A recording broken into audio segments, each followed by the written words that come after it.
Hello, everyone. A very warm welcome to all of you today on this Monday evening. Today, we're going to speak to Mr. Atul Raja, a remarkable leader and a marketer with global experience. And he is here. Welcome, Atul. Welcome to Backstage. Hi, Rishabh. Thank you so much.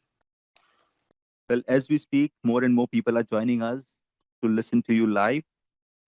Well, that's fantastic. Great. So, to all our listeners, a very good evening to one and all.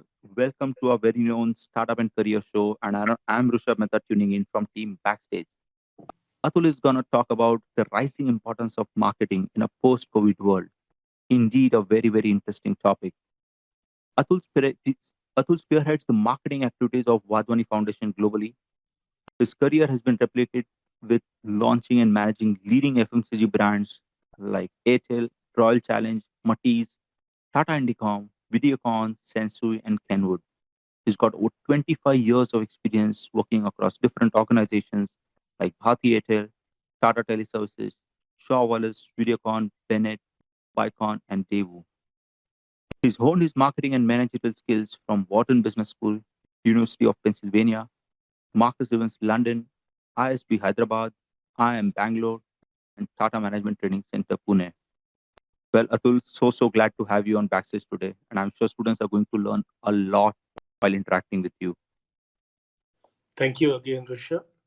And thanks to all your listeners and participants for taking time out to attend this session. Great, Atul. So we'll begin. Yeah. And you know, so what led you to get into marketing in the first place? If you could share your journey over the years, and how did it all start? Yes. So, what led me to get into marketing? Well, that was a long time ago. But I remember two distinct drivers very clearly. One was my predilection towards advertising, watching the commercials, and I was always very curious and charmed as to what's the behind the scenes story behind all this advertising that is going on. And the second was my flair for communication, especially my interest in expressing myself with writings.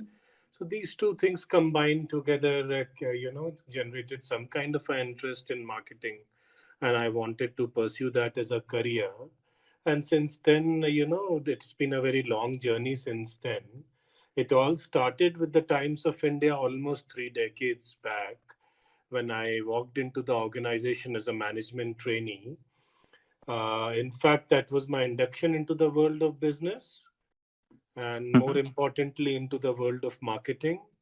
So, my career and marketing journey actually started in the media world, and it gave me great insights into how the advertising and revenue business in the media works, actually, right? From then on, it's been like a straight line.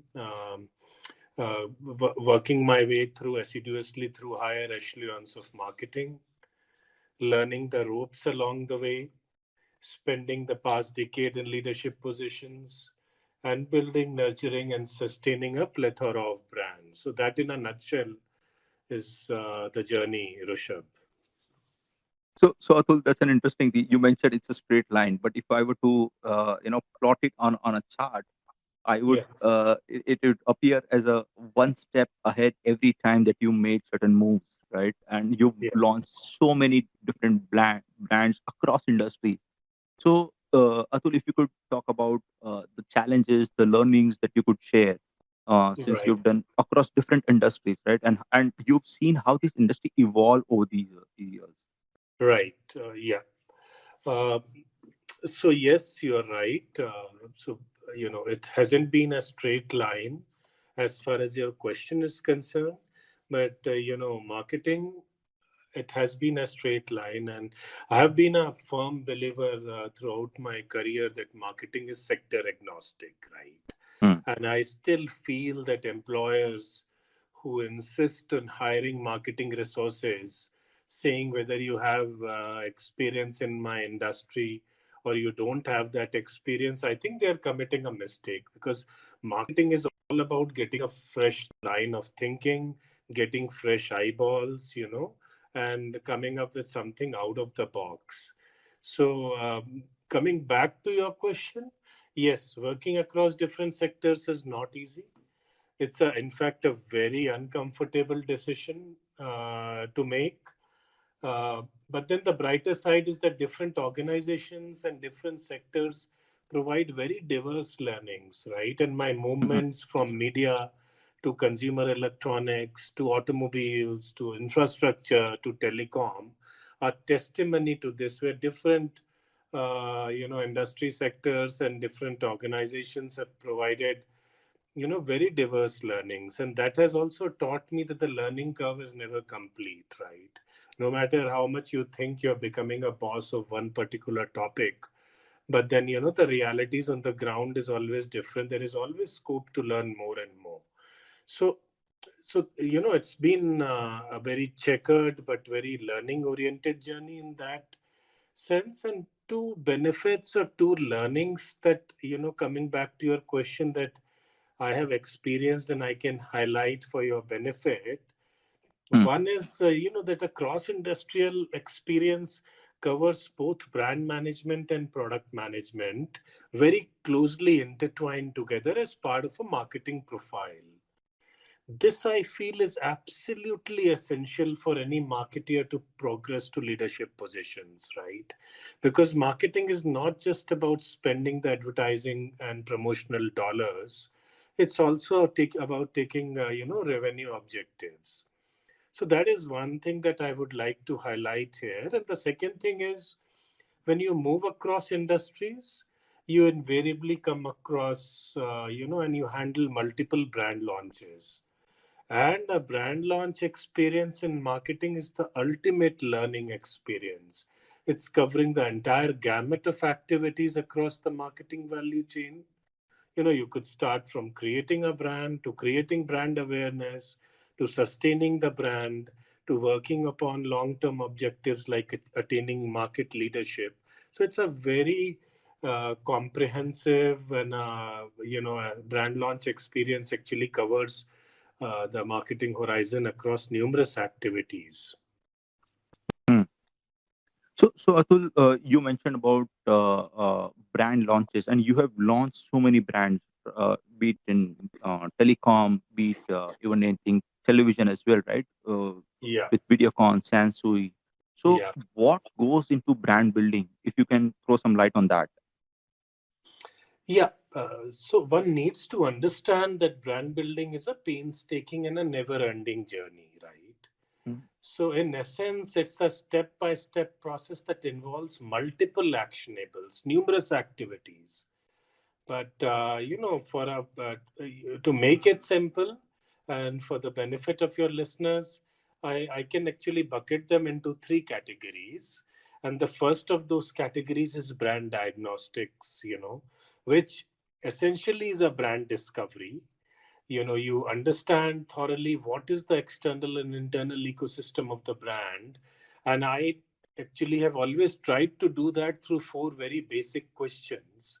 The two of them are whats and two of them are whys, right? So why one is, why does the brand in itself exist? Why two is, why should people care about your brand? So you begin by asking these questions, and then there are two whats as well.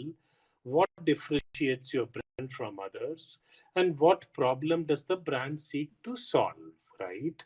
So Mm. once implicit in these questions are certain key steps to create the brand blueprint, right?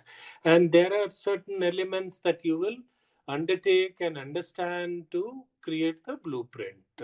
Things like, what is the competitive landscape? What are the market and category trends? What is the profile of your target audience, right? What is your brand SWOT? What is the brand tone and voice that you would like to undertake? What is your brand story in terms of a cohesive narrative that you would like to project? So it all starts with the very first step, which is brand diagnostics. Then you go to the second step, which is creating an identity for your brand. And one of the first things here is very critical, which is you establish what is your brand mission and vision, right? And this is critical in the sense that as you go ahead, all your activities are going to tie back into this brand mission and vision. So knowing the purpose of the brand will actually define the journey of the brand, right? So once you Hmm. are able to do that, you can take an example for Nike, right? Nike's mission is to bring inspiration, and also innovation to every athlete in the world, right? Yeah. So if you watch Nike's communication and activities today and study that, you'll be able to tie all of them back into this, right? In fact, they go even a step further. They add a footnote. They say if you have a body, you are an athlete, right? So think about how they are widening the horizon of your target audience, and then they go ahead and attack it. So that's how important a brand mission and vision is, because it provides a direction for the brand, not in immediate times, but in years to come, right? Hmm. And then you follow it up by creating a value proposition, visual identity, brand norms, right? Because uh, a positioning, it may also entail a positioning statement that signifies what is the USP of your brand.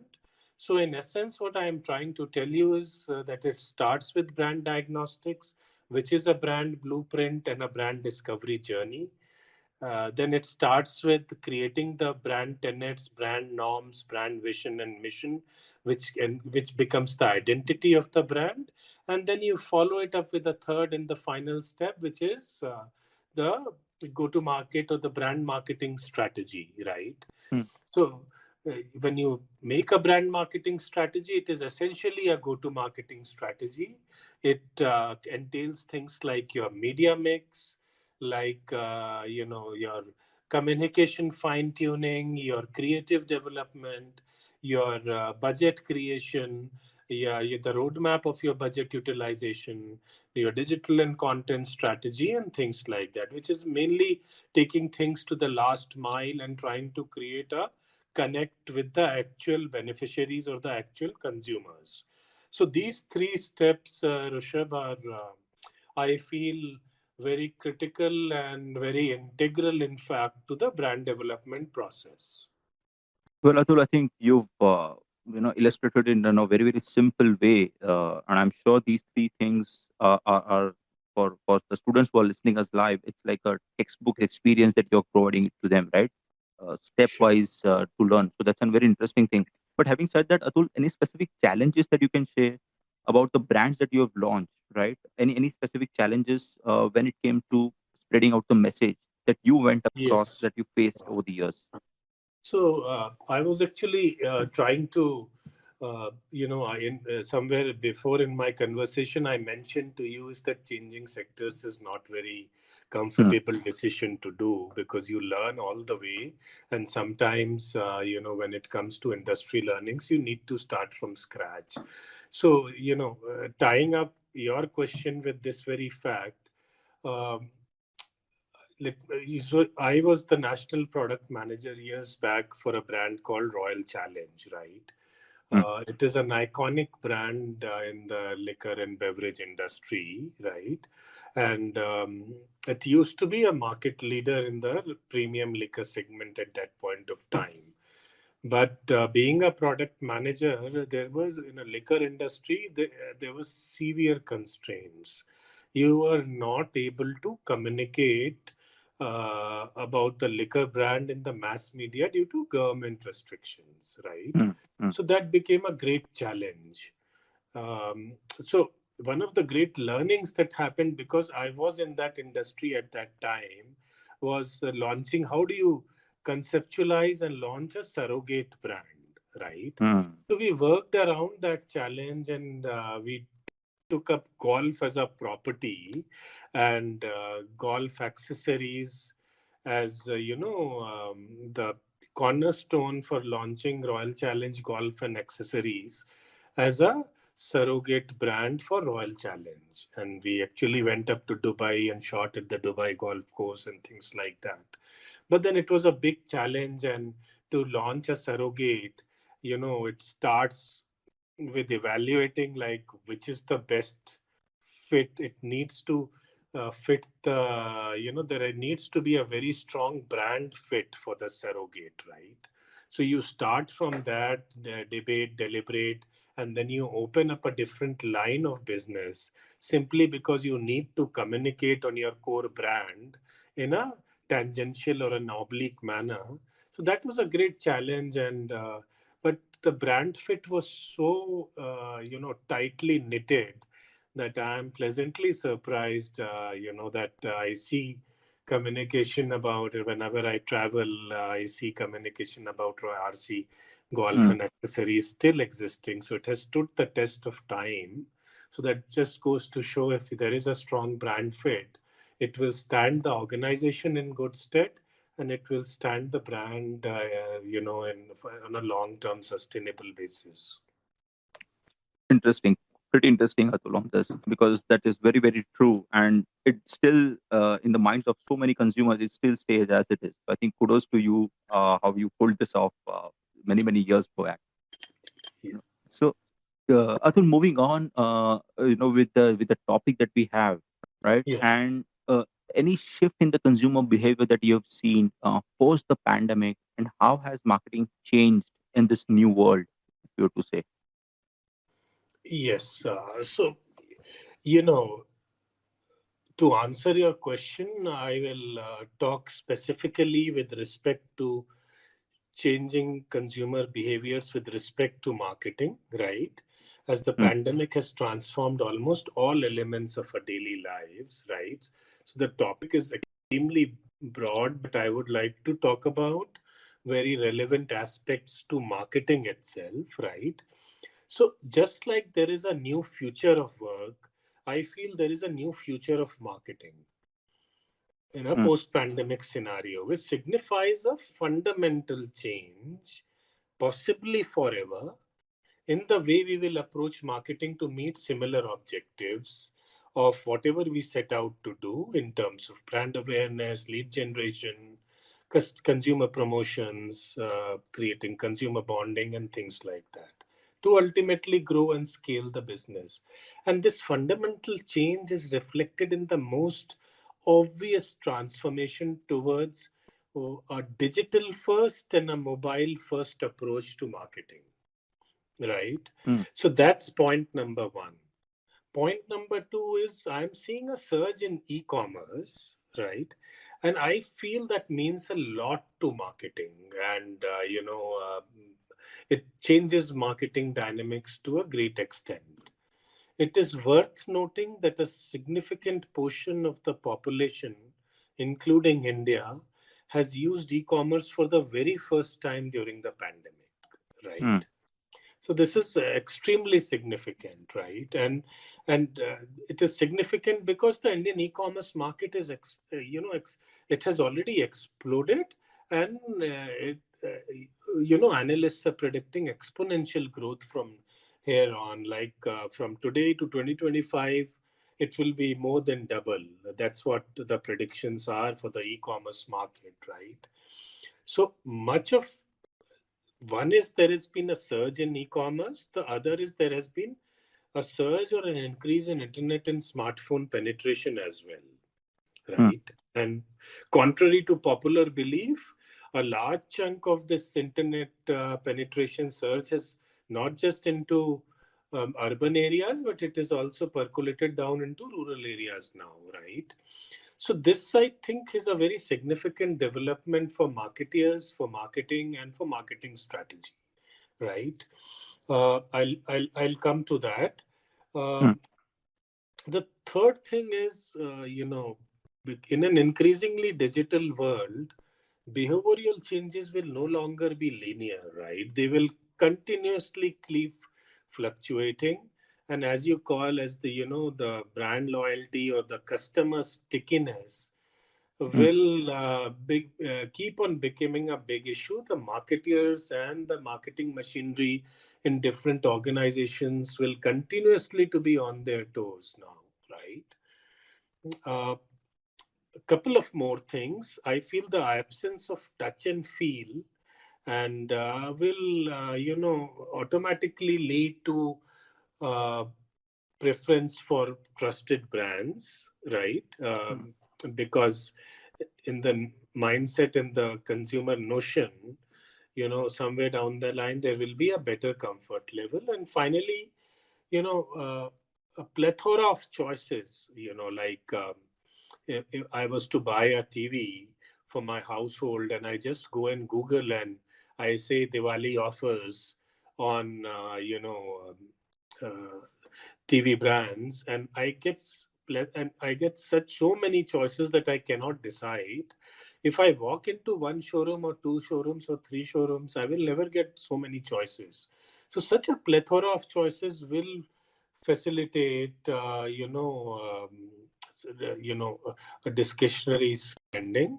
It may add on to consumer spending, and hence it may add on to the economic growth as well as a healthy parameter. So these are five things that I feel, could are very akin to Hmm. defining changing consumer behavior in a post-COVID world, for which you will require an overhaul of the marketing strategy, for which technology and digital media platforms will play a much greater role in reaching out to consumer. Marketers will now need to focus on facilitate, how the transactional mode is working, and how do you digitally provide consumer experience. And here three keywords are very important. Number one, diversity, which relates to exponential increase, in the profile of the TG. An example I just gave you. Personalization, a large degree of personalization will come from laser sharp targeting of the target audience. And obviously a quicker go to market will become the norm. It will become a way of life.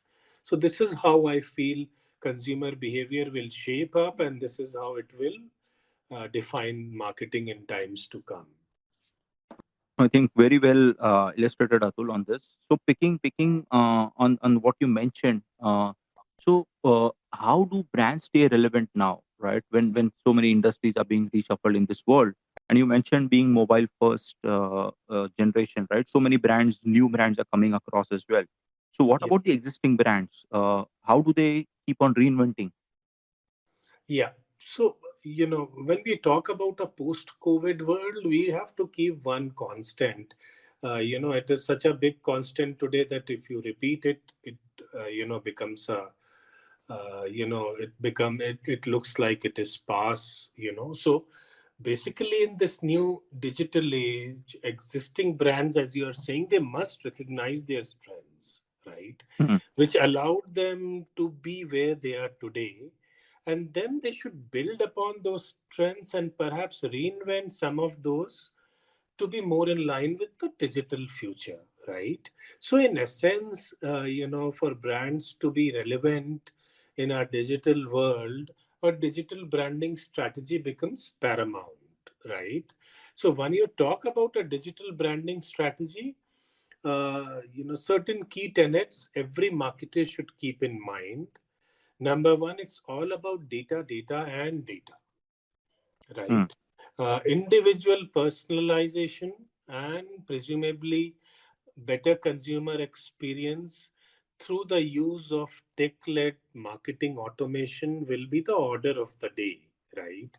That's what I feel, and that's what the existing brands need to progress towards to survive in today's world and keep in tune with much younger brands, right? Secondly, content has taken preeminence over creativity, right? This is my personal experience. Three C's, as I call it, have become very important: create, curate, and cultivate. So, over the past years, typically any ad agency would focus on the look and feel, the imagery. But today, the prime focus for any creative begins with how good or how ordinary the content is. So that is a second defining change that all marketers should keep in mind. Thirdly, in today's date, high frequency is high visibility. And this actually arises out of the digital media, where it gives you, much more, you can say, leverage to be on a high frequency mode at a lesser cost. So this is a big shift from the advertising campaigns of, say, yesteryears, when once a month or once a quarter you would see a big advertising campaign in print and TV coming in from one big brand.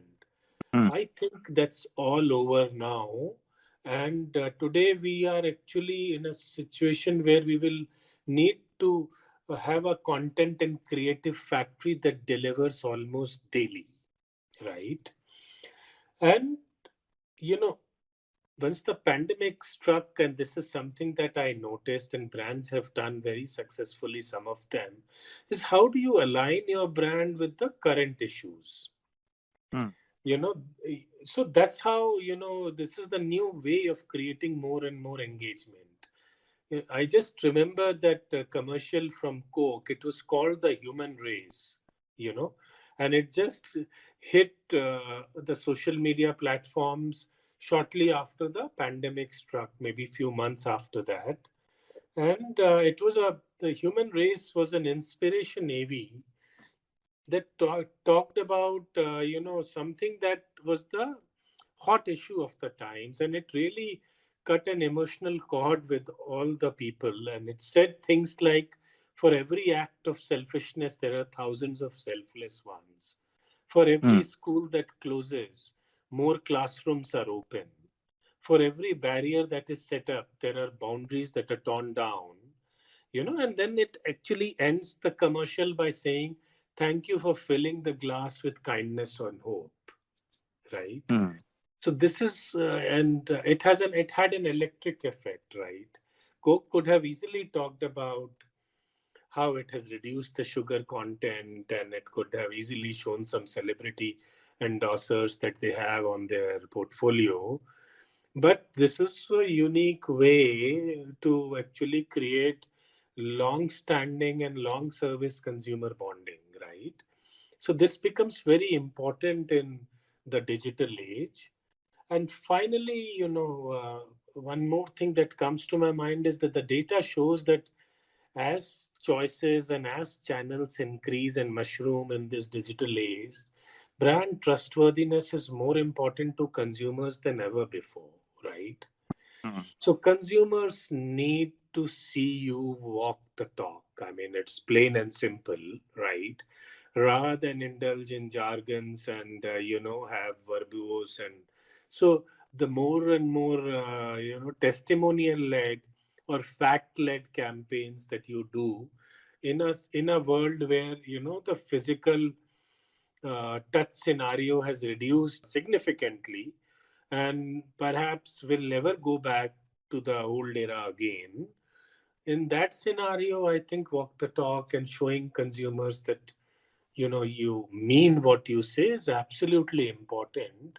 So once again, these are five things that come to my mind as to how existing brands can rewire and retune themselves in a post-pandemic scenario to stay relevant, and not just to stay relevant, but to also be in tune with the times and grow and do much better than what they were doing earlier. Hmm. Hmm. So Atul, you made very very interesting points on this, right? And if I were to pick on that Coke ad that you mentioned, right now, there are so many different campaigns being created by different brands. So, what are Yes. the importance of these cultural sensitivities that needs to be kept in mind while launching these communications? Because you could see so many ads of late were being pushed back, right? They were being trolled on social media, be it Tanish ads, Zomato, or the recent ones like Sabya such as Mangalsutra campaign, Fab India, Dabar's campaign. So, if you can throw some light on that as well, Yeah. the cultural sensitivity part. Yeah. So I won't go into the merits or the demerits, Yeah, right? yeah. Because it's a moot question, and there is very little learning there. There is one section that is on divided on one side of the opinion. There is another section that is divided on the um, other side of the opinion. But what I would like to quickly and very briefly talk about here is like, what is a marketeer? What do you need to keep in mind as far as the sensitivities are concerned when you communicate, as your question implies, right? Yeah. The cultural, the demographic, and the religious sensitivities, basically, right? So there have been four such instances in the recent past with brands like Fab India, Zomato, Dabur, Tanishq was also there, right? Hmm. So I would say that as a marketeer and to all the young people who are listening to this, the best rule of the thumb is to use a bit of common sense. Like if we were living in the US today, right, perhaps these ads would have flown without any controversy, right? But a more of a race-led ad in the US would create more controversy, right? So a Hmm. marketer should be aware where is he living, where is his communication targeted, with geography, what are the the sensitivities of that particular society and culture involved, and do a balancing act. So when I say common sense, I'm also saying not to be too defensive. Don't go overboard in being defensive, so that you are so hell bent on being politically correct that your brand messaging is affected, right? So the key is to maintain that balance, and that balance comes with expertise and experience, right? Hmm. The experience will obviously be there with the brand managers and the product managers and the marketing heads, and the expertise will be there with the ad agencies. So you need to maintain a balance and then move ahead. I would also go to the extent to say, wherever the ad demands, there's no harm to do some kind of a research, right? Like origin of the words, origin of the phrases, some uh, uh, some research on some specific traditions, research on some laws or the rule in that particular country. How, what does the law state on that? So a bit of a research would also help. So this is Hmm. it's a difficult question. So this is a difficult answer to a difficult question. So, Atul, I think there's an interesting question in the chat box by Milan, one of Yeah. our listeners, and I wanted to read that out for you. So he's asking that this question is not with respect to pandemic, but he's asking what is more important, marketing or sales? Because a lot of brands spend so much money on marketing and forget delivering value through their products. Yeah. And he would love to your thoughts on this. Yeah. So I personally see sales and marketing as two sides of the same coin. In many organizations, if as young people, if you want to get into organizations like the Levers, like Nestle, like Cadbury's, right, you won't get into marketing directly. You'll have to go through the sales route. So that's how important sales is. Sales and marketing are left hand and the right hand of a body, which is like the organization, and both need to go into sync with each other. There's going to be no handshake if sales is belittled or marketing is belittled. Quick answer to your question is marketing cannot be potent and powerful enough without inputs from the sales functions, right? So my marketing approach throughout has been, apart from the customer feedback, the most valuable feedback comes from the field, because these are the guys who are on day to day touch with the customers, right? So if you are taking their feedback and building them into your marketing strategy, you are mitigating the chances of going wrong to a large extent. So they're two sides of the same coin. They are the left and right hands of the same body. They need to go together, and it depends on which organization you get into. If you get into some very specific examples, it will you can't get into marketing without taking a sales experience, right? So I hope I have been able to answer your question. I think very well explained, Atul, on that. And Navita has asked a question, and I think you've already answered. So, Navita, she was asking that in this world when customers are responding to the services and products post pandemic has shifted a lot, how do brands evolve themselves? So, I think you've already taken that up about the existing brands. Yes. So, I'll take another question from Rahul, who's one of our listeners, and is asking how vital is social media for internal sales in the post COVID marketing world? Yeah, I wanted to talk about it as we went ahead in our conversation, but since you have preempted this as a question, um, the answer is absolutely important.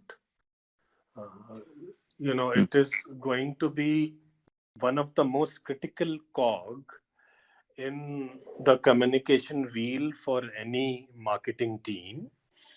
Uh, Social media has actually exploded once the pandemic has struck, and the social media response and the strategies to social media have become more and more intense as of today. Okay, so it is very important, but the answer looks frivolous. What I would actually go ahead and say further to that is it's not easy to understand which target audience resides and patronizes which social media platform in a more predominant manner. And we have done research on that, and somehow it belies expectations, right? Your common sense.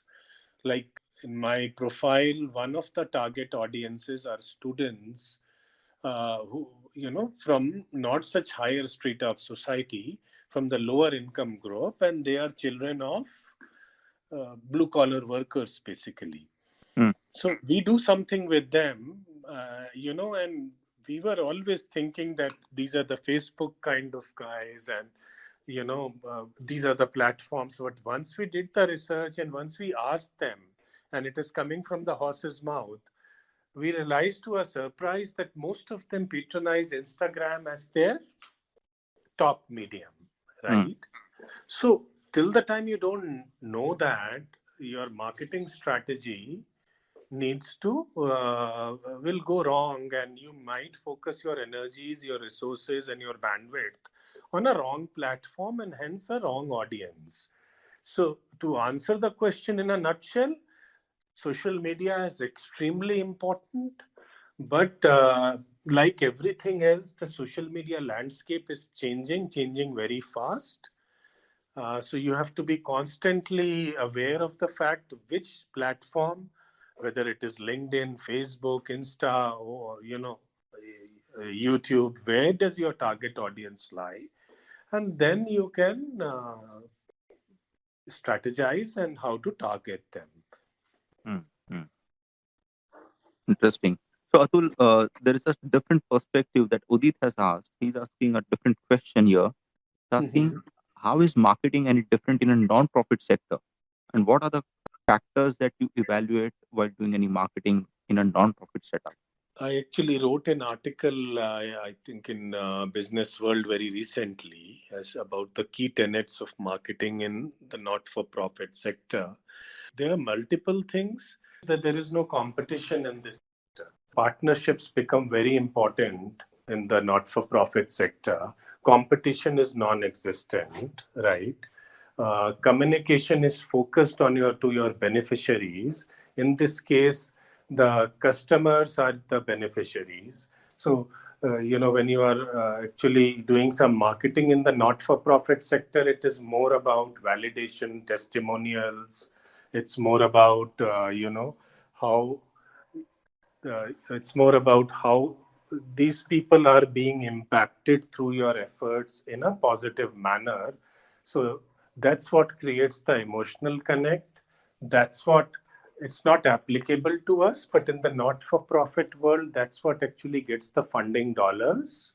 Hmm, And so the approach is customers versus beneficiaries, competition versus like minded partners, and constantly looking to expand your network.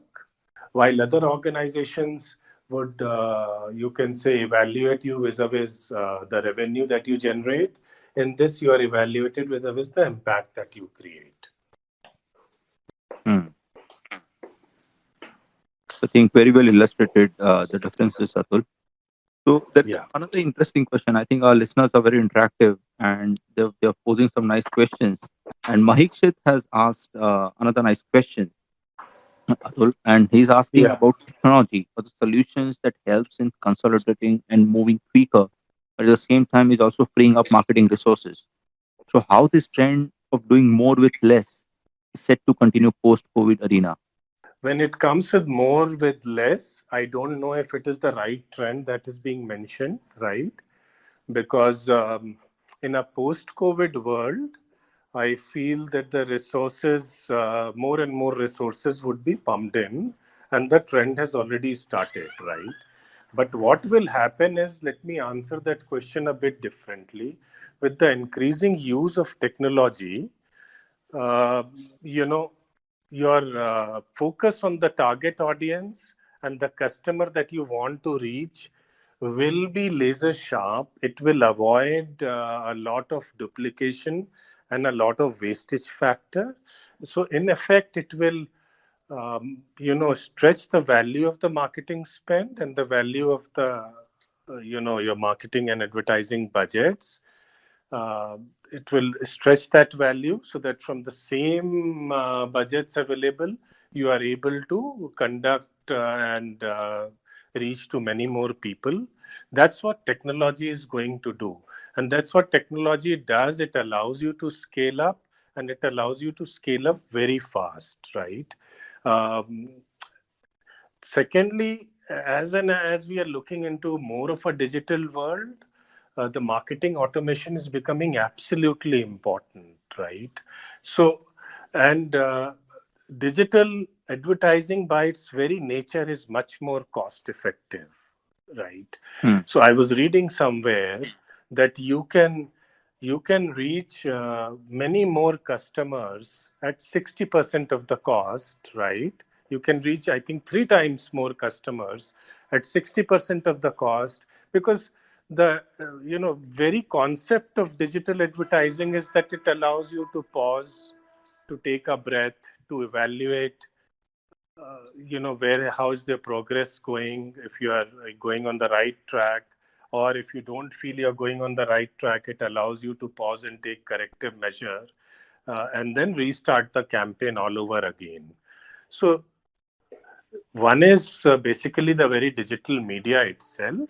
It will help you give those cost efficiencies. Second is marketing automation will avoid duplication and give you efficiencies of scale, and avoid the wastage factor, basically. Like if you are advertising in the print, there is a whole lot of readers whom you don't need, right? Hmm. So but here, through your profiling, through your back-end campaigns, where you can specify very clearly what is the age group, which city you want to focus on. So everything you can specify, and at a much lesser cost, you can go and reach them. And then you have the opportunity to evaluate that midway through the campaign. It's not like an arrow that has left the bow, right? Like once you release a print campaign or a TV campaign. I think, coming back to the question, which in essence meant how do you optimize your resources? I think there is great scope to optimize resources through these things. So something similar, Atul, what you mentioned, Ritvik has asked, and if I were to ask that one, what do you think is the future for traditional ways of marketing then? Because everything is moving towards digital. So what Yeah. is your sense on that? If you see the advertising spends, right, which are a great indicator of where the various modes of, where the different media and their importance is actually leading to, right? The key indicator is where the advertising spend movement is going. So if you see from 2016 to 2021, the digital advertising has more than doubled from 12 to close to 30%, right? Um, The TV advertising has remained static. It has grown, but now it is slated to be static. The print advertising has gone down heavily, right? Hmm. So from say around 35% in 2021, it has gone down to 23%. That's the share of the pie of print advertising. And I'm not talking about cinema and radio, because they are very small chunk of that pie. So if you see this, this is trend clearly relates to the classical or the old way of advertising. Uh, from a marketer's perspective, you will focus on two media. One is television and the other is digital. Print will remain, but print obviously the old school traditional style of advertising where you need to talk too much, where you need to compare, say, an automobile brand and compare the specs with another brand. I mean, so it is more of a you could say issue based and topical based advertising that will define its presence in print. Print will reduce heavily. So from the old school scenario where every brand necessarily had to be in print and TV, it is not going to happen now. Every brand necessarily will be on digital and perhaps on TV, not necessarily on print. Hmm. Interesting. So the marketing monies are being reevaluated in a way, Yeah, sector by because sector. that's a very good indicator of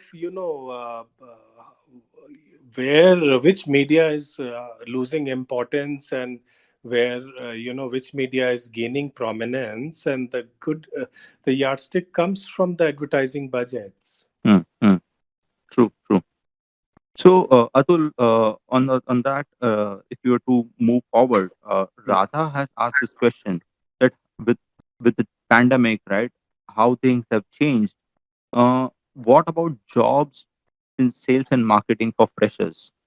How do you see things opening up post the pandemic? Yeah, I'm not a HR professional, but the answer to that is I think the way to look at it is which sectors have benefited, number one, from the pandemic. Number two, which sectors are now, recoiling and, able to, going back to pre-pandemic days. And number three, which sectors have really suffered and it will take, years and years for them to come back to their old state. So if you see, I think it's not sales and marketing, because sales and marketing as a function will always remain in organizations. It's more of which sectors you need to target for your sales and marketing endeavors.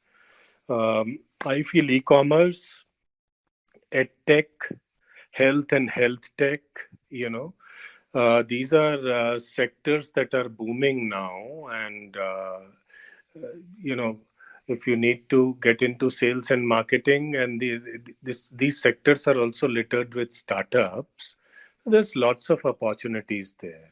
On the other side of the coin, if you look at sectors like travel and tourism, the brick and mortar part of retail, the restaurant segment, the automotive segment, right? Even the apparel and the fashion segment. These are segments that have been the worst hit, right? So, as a fresher, as a person wanting to enter the corporate world into the field of sales and marketing, I feel one needs to be aware of which sectors, because at the end of the day, it's not about entering into a job, it's all about sustaining into the job and growing from there. So, in today's time, it pays to be careful because these are extraordinary circumstances. Hmm. Hmm. So, Atul, I think Mahikshit has written again in the chat box. And so, Mahikshit, what you're saying is certain things have become easier for some businesses. And if we talk about those specific businesses, we'll see they have realized how with less resources we can create the same impact. So, with regards to that, how can we utilize that chunk of talents in the post-COVID arena? So, are you meaning the resources when you say, are you referring to people? Are you referring to money? And which all industries you're talking about? I would request if you can raise your hand and come to the speaker panel. It will be far more easier, I would suggest. In the meantime, Atul, Yash has asked an interesting question Yeah. in the chat box, and he's asking that startups generally, right, the approach that they have while evaluating the marketing, it's from an ROI standpoint, right, generating leads, customers. So in that case, what? Sorry, but building that takes a lot of time in a new setup. So what can be some of the other evaluating factors that are not so tangible? I the question is not clear. One thing I understand is that most of the in the startup world they are focused on lead generation and more of business related marketing. But that takes time, right? I mean, so they focus on Okay. leads and customers, but Okay. building that takes a lot of time. So, what are the Okay. other factors that could be considered by these startups? First of all, what you're talking about is actually performance marketing, and performance marketing is number one not limited to startups. It's there being used heavily in the corporate world. It's being used heavily even in the not-for-profit world, right? So, and the second thing is that it takes a lot of time to get traction. So that with increased marketing automation, that's also not true, right? What do you need to initiate and get traction from performance marketing? In common parlance, it's activities like lead generation, etc. So, what you need is you need to get your target audience profiling absolutely right. You need to have your program and its dynamics absolutely right. You need to have your communication tailor made to the segment that you are targeting.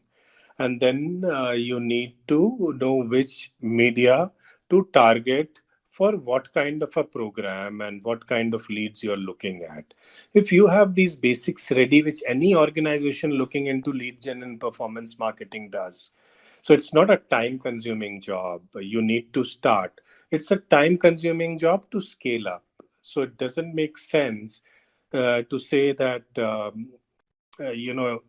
you will start small, so you will not start, because one fine day you need to start. So the sooner you start, the better it is, especially if you are in the field of getting leads and getting for your programs, because without that the your programs won't run. So these are some of the key tenets, and performance marketing is very big across the corporate world. And there are a lot of specialist agencies now looking especially into performance marketing. It is a very integral part of any digital marketing agency today. So I personally feel I could have answered your question, but I would like to negate the question itself and get your thoughts clear that it's not such a big deal to start if your basics are in place.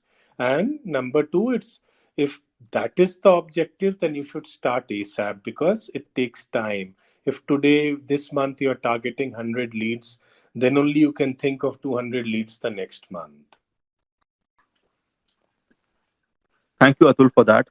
We have Mahikshit on a speaker panel, and he Mhm. had written a long text on it. So, if he speaks on his own, so it will be easier to comprehend the question. Mahikshit, please go ahead with your question. Good day, sir. Thank you so much for this opportunity.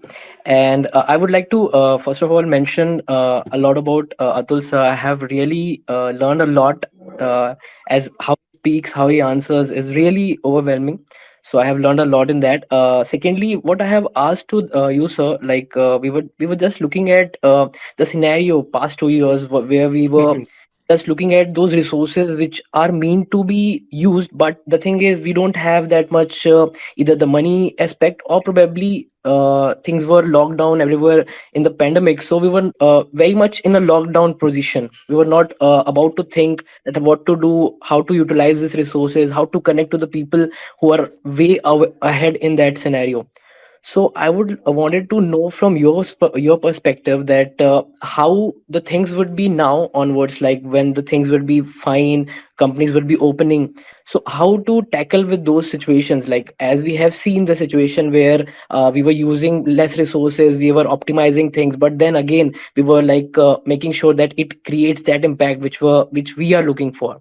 So how we can Yeah. utilize those talent, how the people have grown as per their own perspective. They have grown on the basis of their work, they have grown on the basis of their culture. So how we can use that in any company or any startup? Right. So, Parikshit, first of all, thank you for your kind words. Um, to answer your question, I'd like to paint a much more rosy picture than your thought process, and I would urge you to. There are three periods. One is the pre-pandemic period, one second is the pandemic period, and the third is the fast upcoming post-pandemic period. Many people say it's already there now, right? So what you are talking about, as I understand, is people who struggled in the pandemic period and organizations who struggle now. What's going to happen now, right? So my take is that the economic recovery and the sector-wise recovery has already begun, and it has begun in a much big way. You to say, for example, if you talked about startups, you'll be surprised to know that in 2021 alone, and 2021, by the way, hasn't ended till now, 30 startups have made it to the Unicorn Club in 2021. Can you believe that? Right? True. So 30 startups have hit the $1 billion mark, and we are now seeing IPOs of three major startups: Zomato, Paytm, and then there is another one, yeah, Byju's, right? So three big IPOs are now coming up. How these guys have reached the unicorn stage? Because the funding scenario has increased, right? Uh, what is happening to aviation? The sectors are opening up now. What is happening to various industries? You're seeing great positive sentiment. So now coming back to your question, I think your question was times are tough. So what do these people, how do they optimize their resources? All I'm saying is people who have dug in their heels, like we actually handle and we support a lot of SMEs, right? For the almost 18 months, we have taught them how to dig in their heels, how to optimize their resources, how to go lean. And for startups, lots of them, we taught them how to do a temporary pivot, right? And then come back to their core area of competence once the tough times get over. So we are already reaching that stage, and people who have dug in their heels will rule the roost. Coming back to jobs, there is a in many sectors there is a job shortage. Across the globe, organizations are looking for Indian software engineers today, right? In many organizations, the HR people are telling me now there is a huge turnover happening because there is an uptick in the sentiment, and people are now going back to previous times when they could resign, they could get higher income jobs. So people who have actually dug in their heels are all so it's not about talent and how do they optimize their resources. It's all about patience, perseverance, learning the ropes, upskilling during these tough times, and now taking leverage of the tough times that they have gone through to grow ahead. I know a number of people who are now going in higher salaries. So there is an uptick. I'm answering your question in a different manner, but I thought I'll make this clear to you. Very well explained, Atul. You should look Yeah. more at the pre-pandemic time now. That time has come when you should look more at the pre-pandemic time than at than what happened during the pandemic. That's perfect, sir. Like I have learned a lot, And thank you so much for considering my question, sir. I have learned a lot, seriously. The thing is, sir, I wanted to mention one line which I have read somewhere in a book or so, where Mhm. it was mentioned that there is a time when you learn and there is a time when you enjoy what you have learned. So I think that was the perspective of your answer, where we have seen like how we have digged on certain challenges, we have come across many different things which we have succeeded to. So I think that's the time where we were learning, we were struggling, but now it's a time for many who can actually enjoy what they have learned, with regards to the job, with regards to what you're saying is like there are many intakes going on or different companies. So I think that's perfect. And to answer your question slightly differently as well, I mean, I didn't touch upon that aspect because it does not necessarily relate to the pandemic, and that is Mhm. something Yeah, very big in the corporate world today, and that absolutely. is called as upskilling, right? Yeah, Upskilling, reskilling, and multi skilling. Most organizations are actually investing in that today because the very nature of jobs is changing now, right? So if you want to stay relevant, and your job has become irrelevant, then you need to learn something new to be relevant. So that's also happening, and that's also a very positive sign that organizations are doing that for their employees so that tomorrow they don't get redundant. AI is coming in, ML is coming in, big data is coming in, all in a big way.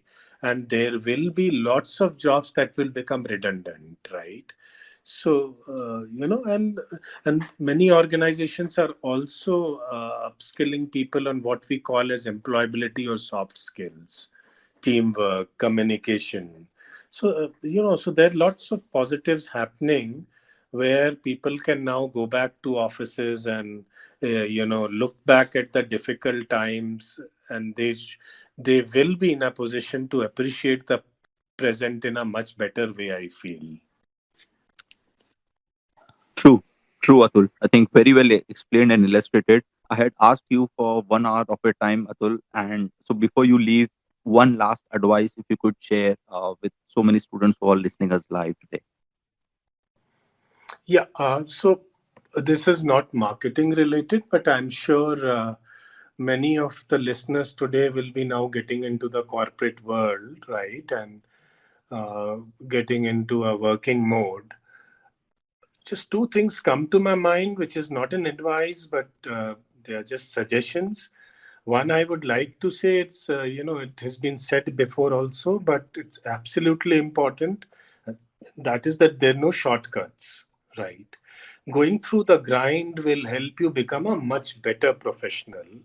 The most successful people have been through the most intense grinding process.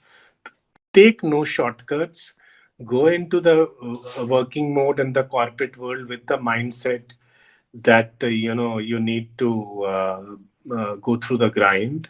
I remember one of the chairman of Hindustan Unilever.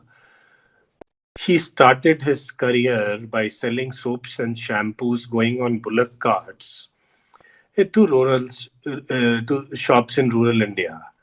Imagine the learning he would have taken when he would be sitting in the boardroom, taking decisions, strategic decisions that navigate the course of an organization. So there are no shortcuts. You have to learn, and you have to learn the hard way.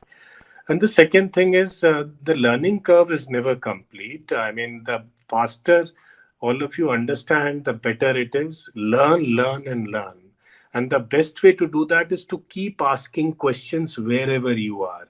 If you don't understand anything, don't be afraid to ask question due to the fear of looking stupid, right? As I always say, today's stupidity could be tomorrow's wisdom. So please never inhibit your learning process just because what somebody else may think about me. Keep asking because that's how you will learn and grow. So these are a couple of things, Rishabh, I wanted to state. Well, Atul, it was superb speaking to you. Didn't realize where this 1 hour went away, right? And Yeah. thank you for your time, Atul. It's a Diwali week, and still you agreed, and for this session. And I'm sure the students learned a lot as well, listening to you live, and also the ones who listen to the podcast later. But thank you for your time, and it was lovely having you here on Backstage. Thank you, Rishabh. And I want to take this opportunity to wish all the attendees very happy Diwali in advance. And if anybody has any questions or needs any assistance, please feel free to reach out through Rishabh, and we are always there to guide and mentor. Thank you, Atul. Thank you to all the listeners, and happy Diwali in advance to everybody. Thank you.